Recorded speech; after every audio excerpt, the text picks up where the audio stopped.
morning, student. I am S. Ansari and I am going to teach history of chapter 1. Again, the name of chapter is When, Where and How. Students, according to new syllabus, the new chapter name is When, Where and How. यानी कब, कहाँ और कैसे। तो पिछले class में हम लोग चैप्टर 1 में जो पढ़े हुए थे उसी का कुछ नया कंटेंट्स है। उस कंटेंट्स के बारे में हम उसको रिवाइज करा देते हैं। उसको केयरफुली आप ध्यान देंगे, बहुत अच्छी तरीक़ा से आपको समझ में आएगा। तो चैप्टर 1 है, नेम ऑफ चैप्टर है when, where and how. When, where and how, कब, कहाँ और कैसे। इस चैप्टर में हम लोग पढ़े हुए थे सबसे पहला कंटेंट्स था इस चैप्टर का कि emergence of new era. Emergence of new era, यह लिखा हुआ है इमरजेंस ऑफ न्यू एरा। तो इमरजेंस ऑफ न्यू एरा में हम लोग पढ़े थे कि कैसे नए स्टेट्स जो है इमर्ज करके शामिल होकर एक नया सा कंट्री बनाया, या नए रूलर जो है इंडिया में कैसे इमर्ज किए, कैसे इंडिया में विजिट किए। यानी ये पीरियड जो हम लोग पढ़ रहे हैं, this period is called medieval periods. हम लोग पिछले लेक्चर में भी पढ़े हुए हैं कि medieval periods are divided into two parts. The first is early medieval periods and second is later medieval period. तो अर्ली मिडाइवल पीरियड है और लेट मिडाइवल पीरियड्स है, दो पीरियड्स हैं। यानी अर्ली मिडाइवल पीरियड्स आपको स्टार्ट होता है 8 से लेकर और 13 सेंचुरी तक। 8 सेंचुरी से 13 सेंचुरी के बीच के टाइम को हम लोग अर्ली मिडाइवल पीरियड्स कहेंगे, और लेट मिडाइवल पीरियड्स होगा 13 से लेकर 18 सेंचुरी के बीच के टाइम को हम लोग लेटर मिडाइवल पीरियड्स कहेंगे। तो अर्ली मिडाइवल पीरियड्स में हम लोग पाते हैं कि कुछ पावरफुल स्ट्रगल या कुछ पावरफुल रीजनल किंगडम्स जो है भारत में उत्पन्न हुए। उस रीजनल किंगडम्स का नाम था जैसे पालस, प्रतिहाराज, राष्ट्रकूताज, ये सभी जो है कुछ पावरफुल किंगडम्स के नाम है। चोलाज हैं राजपूत, ये पावरफुल डायनेस्टी है जो इंडिया के अलग अलग पार्ट्स में रन किया। और फिर आपको 15 सेंचुरी के लास्ट में यूरोपियन ट्रेडर जो है भारत में इंटर किए, इसके बारे में भी हम लोग पढ़ चुके हैं। The first to arrive were the Portuguese. सबसे पहले इंडिया में जो आया जिसको हम लोग पोर्तुगीज के नाम से जानते हैं। तो ये भी हम लोग पढ़े हुए थे सबसे पहले वाले बुक में। ये नया बुक है, स्कूल्स में लॉन्च हुआ है नए सिलेबस के आधार पर। तो उसमें कुछ छूटे हुए जो पॉइंट्स है उसको लिखे हैं बोर्ड पे, उसको ध्यान से देखें। ठीक है, सबसे पहला है कि इमरजेंस ऑफ न्यू एरा।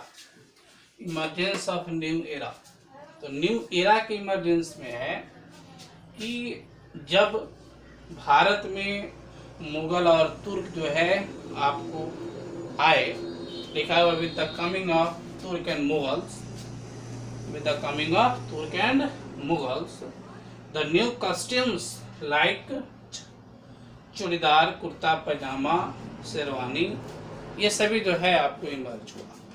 कब? तो जब तुर्क और मुगल्स जब भारत में इंटर किए तो उसमें नया सा वस्त्र जो है आया जिसको हम लोग चूड़ीदार, कुर्ता पैजामा, शेरवानी वगैरह के नाम से जानते हैं।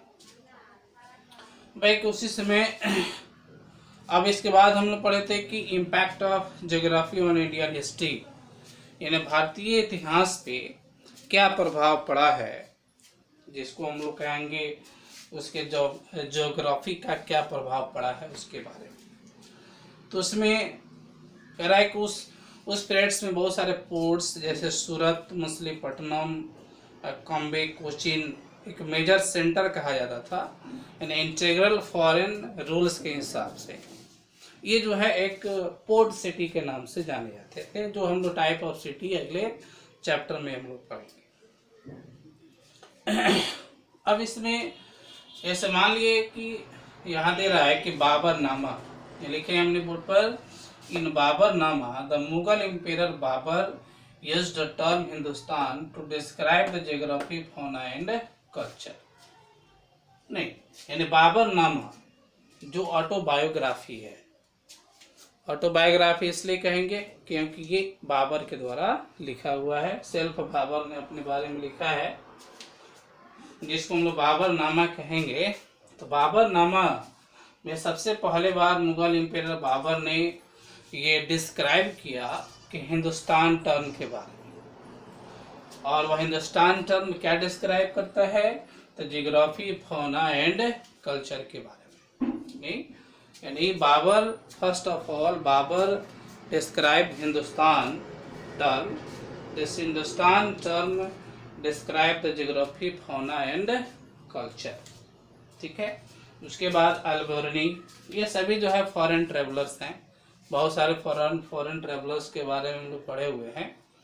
और इस चैप्टर का जो पहला क्लिप आप देखे होंगे, पहला लेक्चर, तो उससे बहुत से सारे हमने फॉरेन ट्रेवलर्स के बारे में बताए, जिसमें कुछ एग्जांपल हम बता दें। जैसे मान लीजिए कि यहाँ पर बाबर हैं, उसके बाद अल-बिरूनी है, इब्न बैतूता है, नहीं डोमिंगो पीस है, विलियम हॉकिंस है, ये सभी जो है फॉरेन ट्रेवलर्स के नाम हैं।